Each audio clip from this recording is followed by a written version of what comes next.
Magkatuwang na ininspeksyon ng Transportation Department at Philippine Ports Authority ang Batangas Port kaninang umaga. Bahagi pa rin ito ng paghahanda sa inaasahang Exodus ngayong Undas 2025. Yan ang agenda report ni Pierre Pastor. Tinatayang 2.2 milyong pasahero ang dadaan sa mga pantalan sa buong bansa ngayong darating na Undas. At ito ang pinaghahandaan ng Department of Transportation at Philippine Ports Authority. Base sa Proclamation No. 727 ni Pangulong Bongbong Marcos, ang October 31 ay karagdagang special non-working day.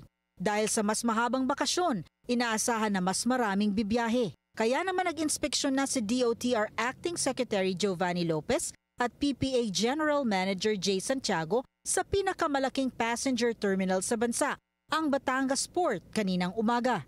Sisiguraduhin po ng DOTR kasama mga PPA, mga attached agencies na hindi lang ligtas ang biyahe ng ating mga kababayan pero dapat comfortable and convenient also.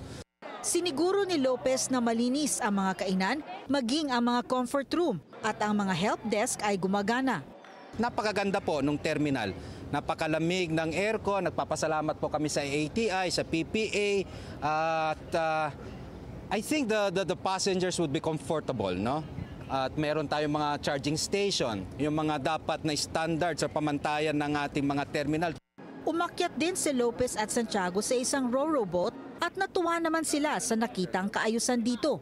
Pero muling ipinaaalala sa Maritime Industry Authority na maging strikto sa pagmamonitor sa vessels at ship owners para masigurong walang overloading na mangyayari na nagiging sanhi ng disgrasya sa dagat. Para sa seguridad ng mga daungan at mga pasahero, in close coordination ang DOTR at PPA sa Philippine Coast Guard at PNP Maritime Group. Naka-heightened alert na rin po ang ating Coast Guard. Sabi nga po ni Commodore Tovilla, dadami po ang mga K9 natin, no? At yan po ay meron din kaming coordination with the local government police, with DILG. Kasi we have to make sure, again, dalawang bagay lang po yung kaligtasan po ng ating mga kababayan and their convenience. At yan, sinabi ko din namin po sa Coast Guard na wala muna mag-leave.